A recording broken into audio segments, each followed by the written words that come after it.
Hi, akkeeffattoota kabajamtoota YouTube channel kooti akkam jirtan nagaa kooti galata waaqayyoo haa ta'u sinillee akka nagaa taatan abdiin qaba har'a kanan fidee dhufee kireemii saabuna kireemii of keessaa qabu yookiin viitaaminii of keessaa qabudha jechuudha. Beautiful cream bear kan jedhudha jechuudha. Marree fuula keenyaaf badhaamii baay'ee barbaachisaadha. Viitaaminoota hedduudha of keessaa qaba. Itti fayyadamaa inni isiniin jedha. Maqaa isaatiillee isiniif kaa'atanan jira jechuudha. Warri maatinaaf hin taane seenaa maatinaaf ta'a na jajjabeessaa like share comment gochuun na jajjabeessaa inni isiniin jedha. Warri hammarraatittis maatinaaf ta'a turtan guddaa galatamaa sinan jaaladha. Sinan kabajaa kallattumaan saabunichi fuula kiyya kana kan ammaa kanaaf ergan dhiqadheen booda maal akka fakkaatu sinitti agarsiisa. Na waliin tura.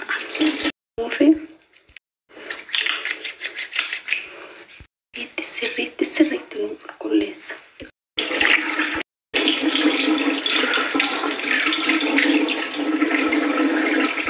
Jijjiirama isaa jechuudha. Saabunichi maqaan isaa Beautiful Cream Dulce jedhama. Itti fayyadamaadha. Faayidaa guddaadha kan namaaf kennu. Like share comment gochuun hin irrafatinaadha. Amma kallattumaan gara bifa saabunichaa sinitti agarsiisa jechuudha. Akkeeffattoota kabajamtoota koo saabunichi bifti isaa isa kanaa jechuudha. Beauty cream bear yookiin for soft smooth skin jechuun iddoo qaamni keessan miidhamaa yookiin qaamni keessan yookiin qodaan qaama keessanii dhukkubsataa ta'eef jechuudha. Faayidaa guddaa qaba. Parsantii tokko ofirraa 4 jechuudha.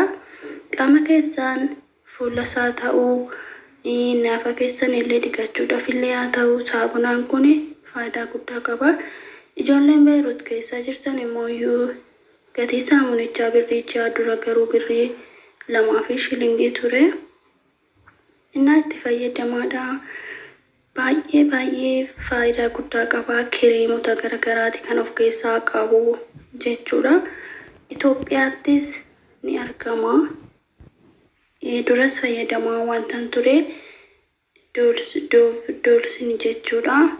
Inni itti fayyadamaadha saabunaan kun bakkee barbaadde suuqii barbaadde kamittuu hin argama garuu gatiin isaa guddiidha malee itti fayyadamaadha. Qaama keessan iddoo dhukkubsataa ta'e yookiin iddoo dhiifama bilbila jidduun ala cufame iddoo dhukkubsataa yookiin iddoo miidhamaa ta'e fayyadaa jechuudha. Itti fayyadamaa asiniin jedha. Isa kana garagalchineetii soolaallee jechuudha. Bifti isaa isa kana kan fakkaatu jechuudha.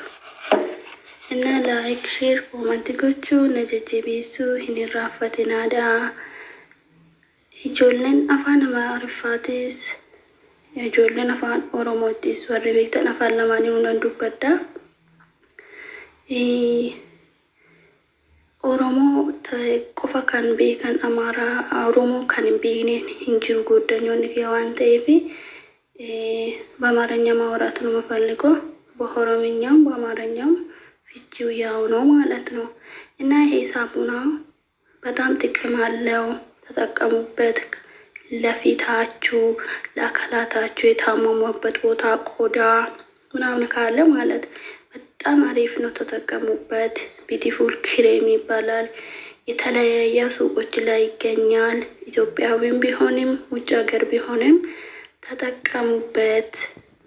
እና ይሄ ይመስላል ሳሙና ግን በጣም ውድ ነው። ቢሆንም በቃ አካላታችን መቼም ጥሩ አካላት እንዲኖር ሁላችንን እንመኛለን። እና ተጠቀሙበት። ጥያቄ ካላችሁ ጠይቁኝ።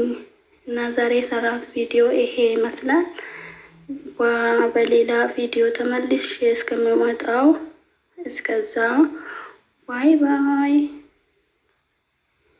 ላይክ ሼር ኮሜንት ጎቹ ይንራፈቲና አስተኒ ጀዳ አማሪፋቲን ከነን ዱበደብ ሰፋምኒሳ ijoolleen hedduun kan afaan Oromoo hin beekne waan jiraniif jechuudha. Viidiyoo biraatiin hanga deebi'ee dhufutti nagaan naa turaa isiniin jedha. Laayik sheer koomenti gochuu na jajjabeessuu hin irraanfatinaa.